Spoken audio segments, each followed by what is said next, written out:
And they're off and away. No one's too keen to make it.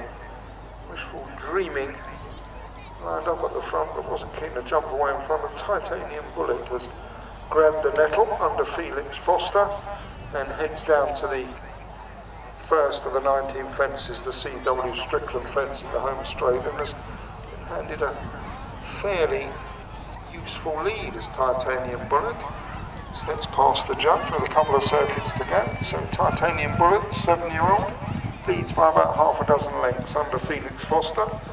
And then in second, Wishfull Dreaming, the 14-year-old, veteran of the party, and then Tap Tap Boom back in third. So they swing away left-handed and line up these three fences on the straight, heading away from the enclosures.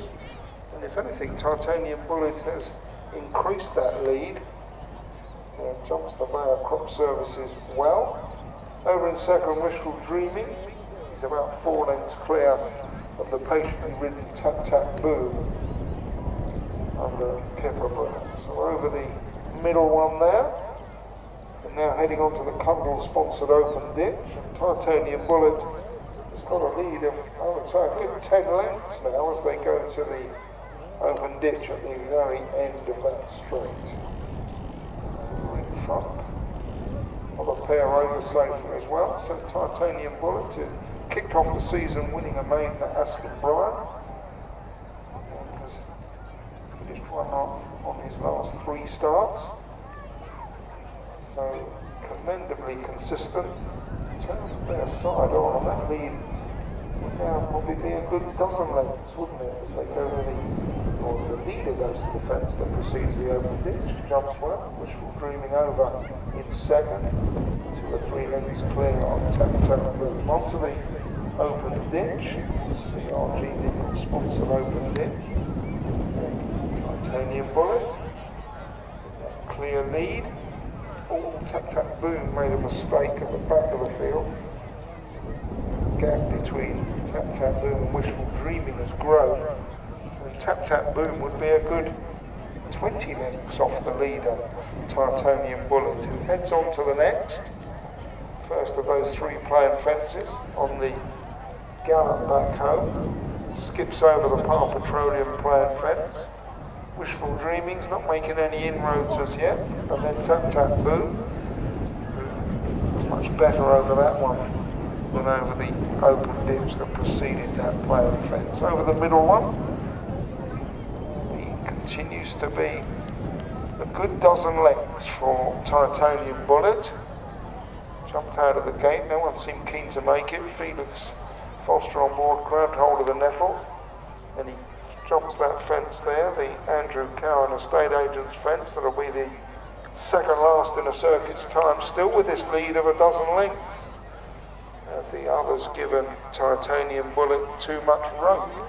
We will find out in about 3 minutes as they head down to the next, the C.W. Strickland fence in the home straight, and Titanium Bullet over in front, still with this lead of a dozen lengths over Wishfull Dreaming, who just fiddled into the bottom of it. Over in second under Isla John, looking to repeat last year's win in this very same race.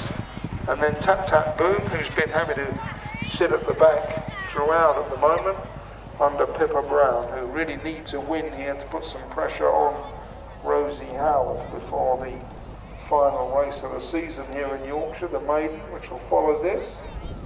As they head out on the final circuit, Titanium Bullet is still a dozen lengths clear and stood off well there over the Bayer Crop Services fence, and a reminder in second for Wishfull Dreaming to go about his business as they go on the one that precedes the open ditch, and another quick accurate jump by Titanium Bullet. So asking questions now of the 2 chasers. Wishfull Dreaming's had a reminder to try and close that gap. Tap Tap Boom still at the back of the field. Over the ditch, which will be 7 from the finish, still with his substantial lead, Titanium Bullet, as they head to the far end of the course to swing left-handed with 6 fences left to take in this Broadland Properties veteran and novice riders race, and still got a very healthy lead as Titanium Bullet, still a dozen lengths clear of Wishfull Dreaming, who's a couple ahead of Tap Tap Boom. Over the one before the ditch, and the leader jumped well. Wishful Dreaming is now being pressed for second by Tap Tap Boom, but they've still got a dozen lengths to find on Titanium Bullet, who's kicked into the ditch by Felix Foster and comes up with another good jump. So they're turning for home now with 4 left to jump in the Broadland Properties sponsored Novice and Veteran Riders contest. Now Titanium Bullet, is that lead reducing a little? Not by very much, one would say. There's still a good dozen lengths as they go to 4 from the finish. The Par Petroleum fence over well in front. Titanium Bullet, no sign of any closing yet from the other pair, Wishful Dreaming and Tap Tap Boom. Down to the Humble Potato Company fence, it's the third last, and Titanium Bullet is a good dozen, 15 lengths clear of Wishful Dreaming. Ridden along Tap Tap Boom is still third of 3. He's been in that position since flag 4. This is the second last. Titanium Bullet still a dozen lengths clear of the nearest pursuer, Wishful Dreaming, who's showing no signs of closing at all. So into the final turn, and Felix Foster still holding Titanium Bullet together here as they run down to the final fence, the CW Strickland 19th and final fence. Titanium Bullet, this win could clinch him the area novice riders title. Jumps it well, and this is a good ride by Felix Foster. He grabbed the net early, coached a long lead, and in all honesty has never seen another horse. He's right down. Titanium Bullet wins the 5th. It's going to be tight for the places. Wishful Dreaming and Tap Tap Boom in a battle for 2nd and 3rd.